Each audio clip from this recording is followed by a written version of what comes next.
Hello, everyone. Buenas noches, as Carisha says. Okay. So I just want to say thank you for the live audience for being here and just being a part of this experience. And some of you have been here before, and we love to see it. So give yourselves a round of applause for coming back and for being here. Okay, so this is season 2 of Power to the Flower podcast. I cannot believe we're already here, you guys, but this is the finale. The finale, we always try to wrap it up with some great conversations, basically stimulating what we have been doing through the podcast. Every episode, what I do is I pick a topic that I know is really important to Black and Brown communities. What I specifically talk about is how cannabis policy has impacted our communities and what are some of the things that we might want to do to, better our lives, the quality of life as it relates to cannabis policy. So throughout the season, I talked about Trump, DEI efforts, some crazy stuff. This next episode that we have, we're going to be talking about labor rights. And we've also talked about how some of these entrepreneurs have struggled through the cannabis industry, just even trying to make it and to survive, because it's a really, really tough world out there when it comes to becoming a cannabis entrepreneur. But more specifically, I wanted to make sure that we kept the focus to its true principle and core of the podcast, which is making sure that we uplift and we can change at least some of the outcomes of what we're seeing to our communities in this space. While we do that, right, with these live events, the idea is to chill, have some fun, smoke some weed with your fellow friends and some like-minded individuals. Yes. Exactly. And then to also make sure that we're still continuing the conversation, but with a good vibe and with a great DJ. Thank you so much. I do that sometimes. Yeah. On that note, I just want to take a moment to welcome some of my special guests, my co-hosts of the evening. We're going to start off with this side, Victoria Raman. Give it up for Vicky. Hello. Happy to be here. And then we have DJ Gasolina, also known Bridget, also known Victoria Cruz. I got a lot of names, different places. No, I'm just messing. But give it up to DJ Gasolina, who's been here, has been entertaining us for the night. And then finally, we have Kari Edwards. Kari is also a New York native, but has been in the cannabis game and has been doing some amazing things throughout just policy in general. So the conversation we're going to be talking about today is going to range from obviously working in the industry, being a professional, what it's like, and dealing with some of those obstacles. Let's give it up for Kari one time. Let's give it up for Kari. My bad. Straight out of Brooklyn, came the craziest way, but he got here. And then also DJ Gasolina with the lifestyle brand and what it's like to have a brand in this cannabis space, but to also still be, providing the vibes, right? Providing the vibes, baby. Then obviously Kari with his perspective on policy. I think it'll be a nice way to tie it all in together. So first of all, how y'all doing? What's up? Good. I'm just happy. I'm excited to be here with Kari and Victoria and La Nairobi. So I'm just excited to be here. Thank you for having us. Of course. It's definitely a full circle moment for me, at least, because we've really, can everybody hear me back there? One more decibel up. Decibel up. Sorry. Yeah, ahora. Better? Okay. Yeah. It's full circle because you two, between the two of you, we met at the very beginning of my retail cannabis on the same journey. day, right? Yeah, the same day. That's crazy. Same day, same Synchronicities. event. And to have all this experience and to be in different places, it's just nice to be here with the two of you and Kari as well, to have a different perspective. Hell yeah. It's great. Hell yeah. I think, and it's crazy because I met Victoria, and I guess I probably met you too as well.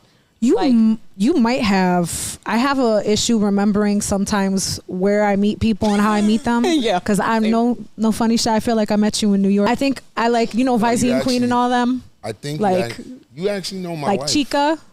Do I really? Jamila. I think we met. Yeah. Yeah, I think we met there. I think we met there too. The only reason I'm in cannabis is because. Get out. Yeah, but does she know Kimber and all the Canadiva people? I have no idea just sometimes, anyone's name. No, I get Nairobi, that. I know Ryan. I know. I resonate with that. Shout out to Ryan Dominguez in the audience. Yeah, Victoria.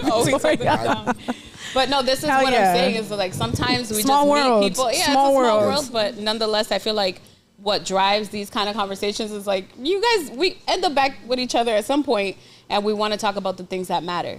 Okay, so today I'm going to ask you guys a couple questions, but we can just keep the topic on this very issue. So Absolutely. The very first thing I want to ask you guys, what is it like for you, especially having been in the industry? Tell me a little bit about your experiences, maybe just like a minute on that, and just kind of talk about what the changes have been for you from when you first started to where you're at today, and what you like to see for the community moving forward. I mean, I feel like, a lot of people are scared to talk about the legacy aspect of when they got in, they participated underground. I don't really like to say that, because there's a lot of things that were set by legacy, whatever you want to name this community, that had been here sustaining what was going on, but also suffering a lot of consequences. So I got my start, I would have to say Happy Monkey 2017. Hey, shout out to Ramona. Yeah. Hey, wow, they, awesome. I got to shoot for them, their private parties, when they did cannabis, get-togethers and stuff like that. It wasn't like heard of just yet being so out in New York at that time. It just kind of started being like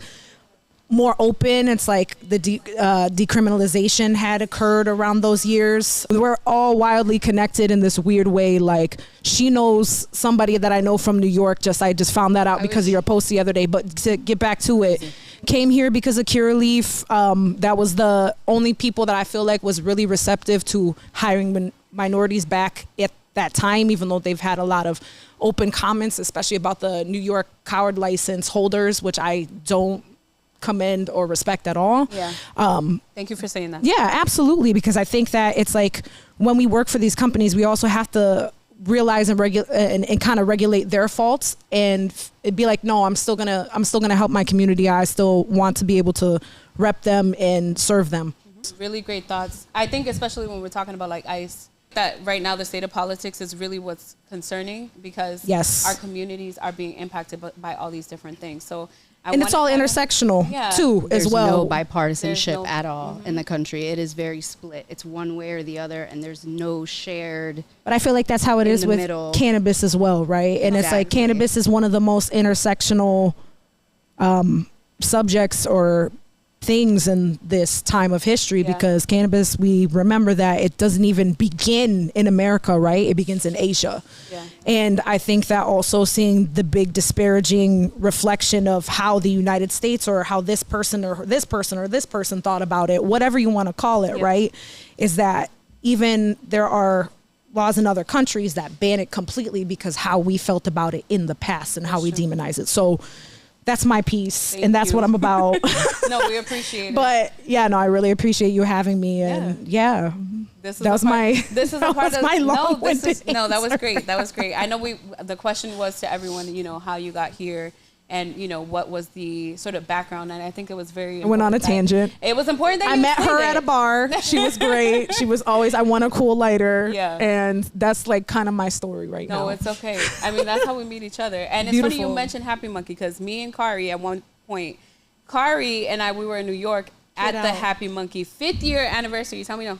Yes. Okay. It was a vibe, but we also saw how New York does consumption events. So I'm going to pivot to you and then to Victoria, so you guys can do your own. And thank you. 1 minute, of course. Thank you. Kind of like spiel. Tell me a little bit about how you got here, and what are your thoughts on the cannabis industry today? Wow. So I got here by conversation, actually going to a Happy Monkey event at one of the piers. Yeah. I was in between jobs and careers, and I think they Ear Wellness, shout out to Ear Wellness, the old Ear Wellness. Respect. They were looking for a head of corporate and social responsibility, and the former CEO or president was like, we're making a lot of money on the backs of people who've been locked up. And it was a really dope conversation, because I wasn't expecting some white billionaire to say that to me, and I was like, word. And we sat down, we spoke, and he was like, look, I'm giving you a blank canvas, right? And how many people you can serve or save or bring into the fold, that's how I needed it to be. And, when I look at cannabis, because I'm not a smoker, if I took one puff, y'all would have to pick me off of the ground, or pull rather, right? So I got that wrong. But cannabis is really life, right? And to me, to your point, it's really the intersection of all things that black and brown people had to go through civil rights. Yep. So it's redlining, right? It's segregation. It's everything that criminalization. It's everything that we have been fighting for since we've got onto this land, so to speak. And so really it wasn't a hard place for me to just fit in. Maybe not fully from the cultural side, but from the people side and how you're supposed to support your own. So when you talk about locking arms, the reality it is true. And when you talk about Trump or whatever you look at, we've been beaten into a place where we could only take care of ourselves. Yes. And so we can't really all see our fellow human beings being beaten right next to us. And so for me, getting a chance to meet the Ryans of the world and Nairobis of the world and the Happy Monkeys of the world was like, oh, you know, how can I connect a lifelong policy of government into supporting people? And, you know, I'm an entrepreneur at my core. Never in cannabis, but I've owned laundromats and production companies. A hustle is a hustle. Yeah, and they failed, right? They failed because I didn't realize the extent of how much work it takes. And so I got to shout out my wife, who is legacy from Massachusetts, actually, right? Yeah, shout out to Jamila. She's originally from Dorchester? Yeah, Dorchester, right? Crazy. That's dope. And so she said, I want to start a brand, and they've been knocking on their brand, and their brand is in 17 stores now. Amazing. But I watch congratulations. well, I'll let her know. Yeah. I can't be part of it because it's 5 women of color, so I can't get in. But the reality of it Shout out is to them, that though. I watch how she works Yeah. morning, noon, and night, and how it frustrates her, and how it's rewarding. And so you could say, I'm proud of you for being in these stores, and it's like, I need more. But it's also to bring in community. So, and that's why this beautiful young lady got me flying up from New York From City. New York. You know, Thank you whatever for coming. Nairobi needs, I do. So, but man. this is dope. So I'm glad. Thank you for having me. No, of course. And I think that was kind of the beauty of even when we met and meeting Jamila having her brand, also Stash Queens. And I think they're from Queens, right? Victoria, that's his wife. So we're making a lot of connections. Isn't that crazy? Yeah. So on that note, I just want to pivot over to you because we talked about how we met a little bit. But in that conversation, I did tell you, it was like me, at that time I was working with Mass Cultivated with Ryan. Yes. And we were doing expungements and everything. We were kind of doing more of those kind of events. But when we did a mixer, I was like, yo, like I was passing out business cards, like send anybody our way so we can get them working in the industry. Like, wow, okay. And then you were working for another company at the time out in Worcester. Yes. And I hadn't met any Latinas who were like really actually working in higher positions. And, you know, when I learned, you know, some of your, not only like your interests and things that you do, but how you started with your med pass and everything like that in California. Now you're here. And hearing your perspective, I want to know, like, what do you think? What's up with the industry? How do you feel you got here? What's the trajectory? So weeds definitely, it's always been a part of my life. Calling it cannabis feels like work, and it's not supposed to feel like work. For me, it's family, it's relaxing, it's home. I mean, definitely, depending on the person, it depends on how much you want to have it at home, like kids and stuff. But True. it's you know. So starting in medicine, wanting to be a nurse, and then coming in, hating nursing school, and being like, you know what? I need weed. Like, this is great. I started in a grow. Exactly. I was like, I smoke so much, I might as well. Yeah. Why not? I started in a grow with another company. So I've worked for 3 cannabis companies, 1 cultivator and 2 retail establishments. So I've worked packaging, and I learned the back end. I did it for a long time. I learned a lot about how product was made. Aside from like having my dad grow as a kid and, you know, things like that. So the legacy, like I've seen the legacy, like I feel like I am essentially a legacy because, you know, I'm technically 2nd gen doing this. And shout out to my grandma, honestly. She tells me all the time, she's like, you're the smartest one out of everybody in the mess, you know? Like, she was like, you're selling weed legally. I said, yeah, paying taxes too. So it's definitely full circle. So to be retail. When we met, I was actually just a bud tender. I was just a bud tender. Yeah, but you were doing other things. Like, Yeah. I mean, you were representing the company. You were. I had just gotten to a startup company, and they were it was Black History Month, and they were having an event at a local establishment, social equity business as well. A lot of learning there. So I learned the structure of business. So I had this like science perspective of manufacturing and all that, and I brought it to the floor, and I was in my hometown. So I got to really build a retail team in my hometown. And I had moved away for years. I lived in Cali, like you said, and I've been in dispensaries since I remember cookies before cookies was cookies. Yeah. Like I had my medical card and I'd go in and get all this weed, and it was a good time. Like before it was even legal here. And That's crazy. That's crazy. It is It's crazy. a Yeah. good feeling. It's a good feeling to remember that way, though. right. Yeah. And coming back, and then I was like, oh, this is legal. I went to my first dispensary here and I was like, this is crazy. I never thought I'd work in a dispensary, and now it's here you like, are. yeah. You know what's crazy though? And I'm gonna read a facts for everybody just to kind of know, just on a data point. But when it comes to, you know, working in a dispensary, we don't actually realize that there's a lot more of the policy and procedures that you have to follow versus just serving somebody. Like you really got to know the ins and outs. You got to pass what is called RVT, and that's responsible vendor training for anybody who doesn't know what that means. But that whole process, even when you're talking about states that are legacy still, or, you know, where people, if they're operating there, if they do decide to go legal, they may not realize what type of like burden that might be like to them. So I'm going to read out this fact real quick. In 2025, cannabis is legal in most states, either for medical or adult use. And in one of the episodes, we talked about this specifically, but 9 states are still clinging to prohibition, who have had slow social equity rollouts that have been inconsistent. And so I don't know whether it's political or corporate will, but I'm kind of curious to know from you guys, if you can answer this question. What do you guys think is holding back equity legislation throughout the entire U.S. and more specifically federally? Ooh, can I go? Yeah, I was like, you guys can take that. Let's do like a quick like 30 seconds so that we can Let get me. through all of them. Can I lead Yeah, off with of course. this? Yeah. Living in Rhode Island, now that I've lived in Massachusetts, I live in Rhode Island right now, and it's a lot different to see the how it's built and how it was built. One of our friends actually had a lot of impact on the equity bill, and now that I see it, I'm like, okay, cool. It's cool that the co-ops get it. That's awesome. But I will have to say, she had applied for a social equity license, because there's already a few licenses out there for social equity, which is great. Maybe I think it's like 10 licenses. They're small. Yeah. And like 5 for co-ops, right? And there was a very small zone that had been put in the middle of the city that we live in. And I'm saying, yes, but there's also that whole city that can qualify to be social equity. Yeah. So you're going to tell me this little piece of this is basically, you know, we go back to that redlining. We go back to,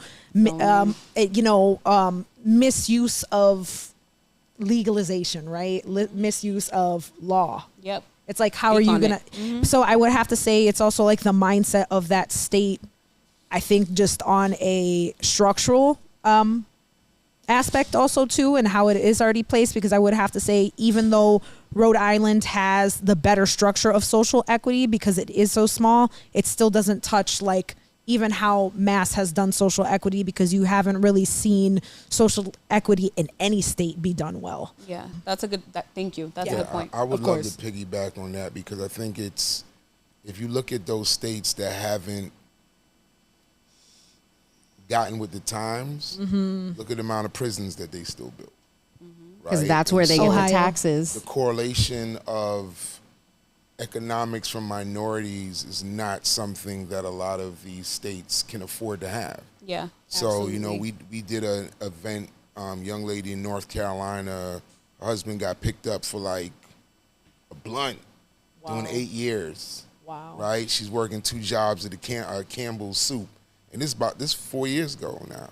And so the reality of it is that there's an economics, but this is the same North Carolina. When I was driving from the airport to their town, I still see hanging trees and cotton. And so the reality of it is that when you look at money, you look at the prospect of giving people a way out, it's a different conversation. And so for those states, look at the economics. Look at where their money's being poured into, and I'm sure it's jails and underserved schools and communities. Absolutely. Sure. Thank you. And Vic, would you? I 1,000% agree. It's definitely, I think, corporate greed. Like if you look at just the way, even Massachusetts, yes, our social equity programs have improved over time, but they weren't laid out as quick as legalization. Like social equity should have been laid out prior to the CMR. And anybody who's read the CMR knows how long that thing is. Yep. So it is a very large legal document. It's like, no, it's huge. And you have to know it too, like through There's so many different there's some things you have to sections as well. Yes, like it goes up to like 1,000 different. Yep, their laws, Yep. like just like any like legal book, if Clause. you go anything, because it's made by our state government. So there's numbers for Sections and everything. clauses. Delivery, everything like that. There's numbers for it all. Yeah. But anyway, I think corporate greed has a lot to do with how our industry is run. It just comes down to people who, the worst part for me is when my company is run by people who don't look like they smoke the product. Or they look like they're abusing you because you smoke the product, which is even worse. Right. See, I've always had my medical card. That's in the CMR, guys. If you haven't read it, you should read it. And if you're not, and if you're in the industry and you haven't read the CMR, you really, really should. It'll make your job easier. Yes. The states that spend more on education have like this more open mind and also attunement, because they understand that to vet a substance, if you want to call it that, right, and to be able to want to make it legal, like also psilocybin as well. There's also several processes and stages that you kind of have to go through in order to make that happen. I'm sure there's you can't have any trials, but you do know that the corporate interest also pushes that too as well. And a lot of these big pharma, high flowing money states, like very rich states, Massachusetts is one of them. Rhode Island is also, even though it's small, it has some small but mighty. Small but mighty. New York, Connecticut, so on and so forth. It's that I feel like there's just like an open-mindedness that is here that has always prioritized liberties. I wouldn't say freedom exactly, but liberties that are grander. And you're onto something, because there is a correlation to states that are, that have education systems that do prioritize that are more educated, period, tend to have more progressive policies, so they tend to be more democratic. That's what you just put it in one sentence, and I was stumbling all over the place. I wanted, you were getting there, and you landed it. We got it. And I'm grateful that you guys kind of answered that question in that way, because I think every sort of response pivoted to the community and also how some of the corporations can actually impact policy, which is really what I wanted to get at. And so. We have a couple more questions before we pivot over to the Q&A, and then kind of letting you guys know, some more facts and everything. So this one is on expungement and criminal justice. And so I just want to point out that Kari, through AIR, you used to do a lot of expungement events. And so maybe you can lead us with the response in this question. But the fact here is expungement events have been a cornerstone of equity, especially social equity. Y'all got me messed up with the ambulances out there, but would it be Boston? It wouldn't be Boston without we're in the city. Well, it's appropriate because you talk about expungement, right? Yeah, we talk about expungement. The alarms are ringing. Okay. But no, seriously, one of the things that we know is that expungement events tend to be the cornerstone of equity, and how that's how some of these companies give back to the community. And one of obviously your company did that, the one that you worked for. But nationwide, less than 20% of these expungements have actually been cleared, not just through this alone, but with that in general, like the convictions. So how effective do you think that expungement programs and events are actually to the community? And can you speak to an event in particular in which that was the case? Well, Black people still going through it.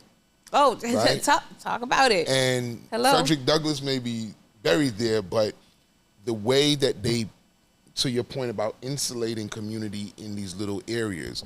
So I'm writing an op-ed for Martin Luther King Day, but y'all get a chance, research, because you're from Ohio, the socioeconomic status of folks that live on Martin Luther King Boulevard throughout the country. Can you give us a little preview? Like, give us a stat. I mean, literally, so my son's going to Case Western in Cleveland. Okay. And we driving beautiful I know university. exactly where you're at. Yeah. You're on the east side of Cleveland. Yeah. Yep. And all of a sudden, they like, now don't pass Martin Luther King Boulevard. What? Why? What? And then when you look at Atlanta, Detroit, Harlem. No, Harlem don't really got Martin Luther King like that. They don't have that? Nah, I don't think They they don't do. have I one? think it's more like, maybe they do. Maybe But it's it ain't Jersey hood. that I'm thinking about. I might Yeah, think about Jersey Jersey. City. Oh, Newark. Jersey Oh, yeah. City and Yeah. Newark. Look Newark. at Yes, where yes, they yes. put black folks, Latinos, name Martin Luther King and take away all hope from them. Ooh. That's crazy. And so the Diabolical. op-ed is really like, wow, when I travel the country all the way to LA, this is what we see. Facts. And so giving someone hope is the most dangerous thing you could do for someone from a standpoint from whether it's corporate greed or politicians. Educating folks, most dangerous thing. Because if people have information, they feel like They you can know, change their lives. And look, real talk, if you look at how Trump won too, he educated folks or reminded folks that their eggs were too high. So that's why we got folks. It wasn't about him. It was like, damn, you The right. grocery prices. Yeah. I mean, still to this day, the economic downturn really does affect some of those Yeah. things. It's your So- individual Absolutely. place. So Yeah. for us, the expungements, you know, I think when my last time there, we counted over 6,000 people Wow. that we did from Nevada all the way through. I mean, Jersey, 200-300 people. Like, it was crazy. And to talk about this piece, I mean, so we have a conversation about MSOs versus social equity all the time. But when you can get a company, regardless whether their status is social equity or multi-state operator, if you can get a company to do that, then that's great because you're impacting the community positively. Now, it don't mean that we don't got to keep them accountable, right? And make sure that they don't do any fuck shit to our communities because nobody should be doing that. But I think that's the part about expungements that really helps, you know, push the needle forward in terms of getting people the real access to rights. And, you know, when you get your record expunged, one of the things that happens is you can get access to housing, right? You can get access to better jobs. You can increase your quality of life just because you got your record expunged, which is why, yes, shout out to Ryan and Mass Cultivate Ed, but this is what we were leading the charge on here in Massachusetts. And still, you know, trying to make sure that folks do that, but in partnership with folks who like, you know, the lawyers that we have at Greater Boston Legal Services, they're able to do expungements and, you know, Mass Cultivated would cover that cost. So my producer's over there because of the sound, but I'm going to pivot to, we have like maybe two more things we can say real quick, maybe like one more question. So, okay, so this one, we're going to talk a little bit about the worker rights and corporate downsizing, because corporate downsizing is just this fancy term talking about when, you know, they can't afford to pay you no more because they can't afford to pay their bills, which in the cannabis industry is a true reality for a lot of these people out here. And that's okay. But the people that are impacted by that is who? Everybody who runs the place for them. Yep. The workers, people who's running the place for them, people who are in there, you know, making sure that if I'm a customer, I'm getting my product. And that's as simple as like the bartenders, my mind's in the wrong place. And also we have, you know, folks who are even at the doors, just greeting folks and making sure that they know what they select. Absolutely. So the question, and then we'll get to the fact and then the question. So the cannabis industry employs over 400,000 people nationwide, but with the constant downsizing and wage disputes and union fights, because that's a real thing, workers often face instability in these so-called legal jobs. So the question is this: how can we better protect workers in the cannabis industry and ensure fair labor practices? And Victoria, I'm going to pivot to you if you don't mind. Answer this as someone who's worked in the industry. I know you have to. No, for sure. So I've worked in, again, I started in cultivation. So the working qualities in cultivation is it's terrible. Like I needed new asthma medication. It was like right after COVID, but everybody was kind of still wearing masks. And if you grow good weed, there's keef all over, you know, it's just flowing. So that being said, with my experience, on the labor end of it, we need more protection just because there's so many different things that can go wrong. Some places don't even offer health insurance. And at that point, we were making like right minimum wage. And this was like 21. And then I was like, I can't work under these conditions for this money. This is nuts. and I missed people, and I switched over to retail. So that being said, with retail, same thing, you know, I'd work in a snowstorm. I worked every holiday. I was there open to close.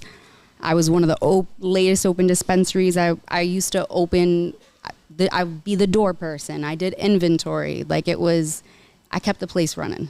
And shout out to the team that I had. They know who they are. Mm-hmm. But we didn't get paid enough for what we did and what we brought to the business. And to do so much for even it being a big company or a little one, you would expect something, health insurance, something.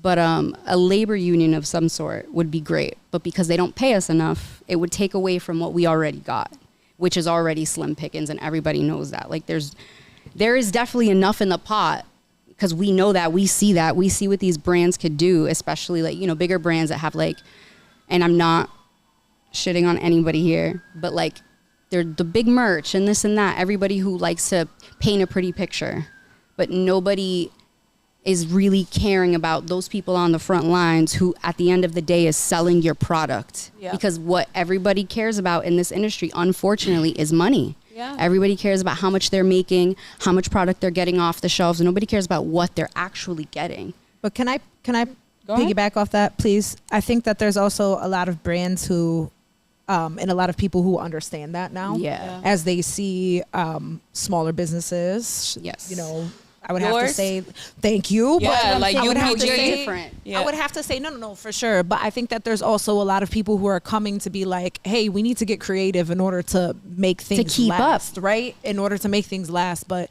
how do you get to audiences that are underrepresented? That's where you partner with, right? You partner with, you know, some of these smaller people who have these ideas, but no one wants to hear them. Yeah. And even if it is your own people, sometimes I've pulled up to people and be like, yo, I got this idea. And all they cared about was money. Yeah. All they cared about like was this or was that. Yeah. And I really want to shout out CNA stores right now. I think that public health and safety needs to be more involved in the cannabis industry. Just to go back and piggyback off Victoria's cannabis cultivation experience. There was somebody that had passed away. Rest in peace, Lorna. Was gonna say that she passed away. I think it was the beginning of 2022. Yep. And I was shook. I was a little bit shook because I was like, here's somebody part of the LGBT community. I wasn't sure about her background, but she had passed away because she didn't have an N95 mask on in where they were doing the pre-rolls, of production room, right? And she was like, hey, you know, I can't breathe. And they're like, yeah, you can't really leave right now because we need these pre-rolls backed up. And they didn't let her leave. Pre-rolls. And she died in the facility or on the way to the hospital. I can't remember what it was. It was one of the two, yeah. Right. And understanding like there has to be certain things that are checked off by the public health department throughout the year. I think that they should be checked at least twice, maybe 4 times a year, just quarterly to come by. Hey, does everybody have this? Hey, does everybody have that? Sometimes like that's good policy too. Yeah, we have so much compliance. You know, OSHA, anything like that. Exactly. So I'm looking at it from a different perspective, right? Mm-hmm. We talked about downsizing too, so feel free to chime in. But shout out to UFCW because United Food Commercial Union. Yeah, they're actually working to get those kind of things, but I think corporations have not gotten into a progressive standpoint when it comes to retail. Mm-hmm. So growing up, probably older than everybody in this room, we used to call, retail jobs stopgap jobs, right? Those are the jobs you would do before you got to your career. Mm-hmm. Cannabis is a different world, right? Because for a lot of folks, this is a career, but there's no single entity like a Target or a Macy's that you can then go to get workers' protection because it's so open up one, close one goes bankrupt. And so, I was a casualty of downsizing restructuring, but it just happened to be mostly, I was the only executive of color, but it got rid of a bunch of us that look like me and you. Yeah. But the reality of it is that there's no mechanism in which you can look at cannabis. And so those rights are going to always be difficult because these workers are, in their minds, are no different than McDonald's workers, even though in New York, You know, the Uber drivers are now getting $18, $19, $20 an hour. So once we can get to a mechanism where we have that stability, Yes. then we're able to protect the workers better. But right now, it's still a free-for-all. It's like opening your own, Absolutely. you know, oh, I can't pay you, got to the go. Wild West. Right. There's not enough structure. Or you have workers who like, you know, I'm just doing this to get 50% off the product and I'm Right. not coming to work. 50%, where's that? Yeah. Yeah, Right. 50, yeah. Must be But no, nice. I think a lot of that has to do like with the legislation on the federal level, and I know like we didn't even get to touch on that, but No, of course. Definitely. it controls like it has to do with like people's rights and things Yeah. like that. So they don't even corporations There's no run on a federal level. overseeing Exactly. agency to even To even divvy it you up know to how it's states that have it yeah, legal. like FDA and stuff like that. But like it's like We don't get that in cannabis. we don't get that in cannabis. But if it because it's became not- federally legal, Exactly. we would. We would. And that is Exactly. the last thing that I Deschedule, not ever want to reschedule. see. Yes. Right. Yes. That's what we want. And I think that's a great pivot. Thank you to you guys. course. That was really great. I know that it's important for us to talk about just the quality of life for individuals while working in cannabis, but also what the future of cannabis could look like, because child, we ain't gonna have no deals, we ain't gonna have no nothing if we don't protect these workers who are in these facilities growing Agreed. that and making sure that we have access to good weed. So we're about to wrap up. And there's a couple Absolutely. questions that the audience wants to ask. So I'm going to pivot to that in just a second. But with this last piece right here, if you could tell me, I mean, one of the things we're seeing obviously is immigration and, you know, what the Trump administration is doing. Also, killing DEI initiatives. And there's a lot of us who, like, if the Trump administration decided to come at cannabis for having social equity programs, like, that could be an actual issue for us too. Let the people know, those who are listening in, those who are in the audience, what is there to hope for in the cannabis industry? I just want to give you guys like 10 seconds. If you can just give us a little quick one sentence and let us go before we pivot to questions. Let's start whoever wants to take it. Hope. Okay. So, you know, bigger educational opportunities even for, you know, teenagers who understand like what use and misuse is for, you know, a lot of people to be able to learn in different languages. That's my hope. But also like, you know, cultivating a better tomorrow. What does that look like? That looks like adding sazon to the pot, and being able to see Black and brown entrepreneurs really thrive and understand like, you know, a 9-to-5 is a 9-to-5 or a job is a job. But when you have control of what you want to do and you've put your true creation out into the world, it's unstoppable. It's undeniable. And I want really, you know, everybody to be able to experience that at their own capacity in cannabis or not. Thank you. Of course. Hey, Gigi Gasolina. And Kari, Vic, how would you guys give a nice little word of encouragement? So my hope is that we realize our buying power and that we should buy from and for each other. Yes. Because I think that the economics of this industry is a chance that we have. I look at cannabis and crypto the same way, right? And the reality of That's it crazy. is that I'm going to tell you right now. the entry point for us, if we actually start to work together, support your brand and these things, then Double down. Trade with this that collective person, yeah. economics changes thing, and it'll keep them out a little longer, Yes. or it'll make them want to buy it from us quicker. Yeah. Absolutely. That's a good point. Yeah. So giving back the buying power. That's good. Yeah. To the Beautiful. community. To us by us. Hell yeah. I want to see more of a sustainable industry, and that like along all counts, like environmental sustainability. I come from like both of my grandmas grew up on farms in Puerto Rico, so I think of like that real going back to my roots, like the soil aspect of it. Jibara, Like, being able to- jibara. That's right. That's country girl in Spanish. Right, yes. And For Puerto nobody Rican that Spanish. knows, yes, the jibara means like you're from the mountains. Yeah. My grandpa's from the mountains. Yeah. De Manatí. Makes me proud. Haduja. You heard? Haduja na junta, tú not sabes, that you know. No, they're not. Anyway, so I want to see sustainability on a agricultural level, a retail level, but also trade.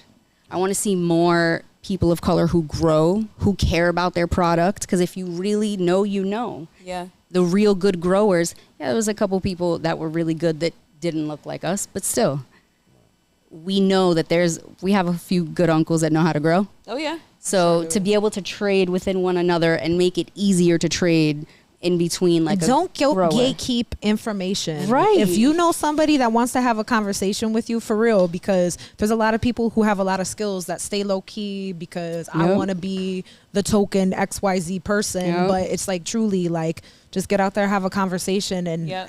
ask and you shall receive. And Amen. share your knowledge. Amen. Share your knowledge too. Like that's a big thing. Like educate one another, and just share. I think that's really what weed has always been like to me, is share. Yeah. You see somebody roll up, here you go. Like it's the easiest thing to do. That's love. Pass Yeah. it. Yeah. Well, thank you all. And then You're just welcome. wanted to give you an opportunity to plug in all of your brands, what you're doing, anything that you have coming down the pipeline, and then we'll pivot over to Q&A and just close it out. Beautiful. Okay. Brands, lines. Okay. Anything coming up? I'm here for the vibe. Okay, here for the vibes. UPG only. We are coming out. We're dropping our pre-rolls like literally this coming week. Amazing. So I'm very excited, very happy. It's going to be in a lot of different dispensaries across Massachusetts. So I appreciate y'all. Yeah. If you want to follow us at UPG only, we rep Latinos, Caribeños in the cannabis industry, but like also just overall, because how crazy is it when you go, to a dispensary and you see like, oh, you see that pre-roll is called, Sazón. Sazón or Sancocho Yeah, or whatever. One of the strains is called Sancocho. Yeah. But when you see that, you're like, oh, that's love. That's my family. That's my culture. Those are the people that love me. It's my soul. And it's Latino owned. I'm going to buy it. Amen. But also at the same time, you're able to serve people in a way that is loving, that reminds them of things that they love. So ultra premium gas, y'all. That's We'll follow that's it. what's Follow up. it on Instagram. And we'll be out. Were you going to say something? You're here for the vibes. No, I was just And Kari? Well, my shameless plug is for my wife. Ay, bendito. Y'all not. so you so sweet. She's in New York, but Stash Queens, what's up? yeah, just I'm trying to get her more followers. So Yes. just at Stash Hold on. Queens, please, because the more followers you get, the more people buy your stuff. Yeah. But yeah, I just support the culture in that respect. They also have like diamond terp, like pre-rolls. But it's like, fun stuff. Like they got the side piece. Yep. That's they crazy. got interesting Side yeah. piece. That's Is it. hilarious. Wow. So I'm trying to make her do the quickie joint too. Like I'm trying to Oh, like little that's dog wild. walkers. Yeah, I but- see you. You know what I mean? Yeah, So I'm that's figuring- funny as hell. You That's outside, hilarious. but That has y'all ain't hear none of that from me. personality. Y'all make that recommendation on the page. We didn't hear Yeah, anything you just said. Nah, not No at all. idea. But on that note, thank you to everyone Absolutely. who came, all Thank those in the you. audience. Thank you, the Thank audience, you for to being our here. production Hell team. yeah. Shout out to Fen Studios. Hey. Vote for Nelson Rosario 2025 in Lawrence. Period. And also to those who are in the room, we have some folks from Advanced Cultivators here. We have Chef Zoe.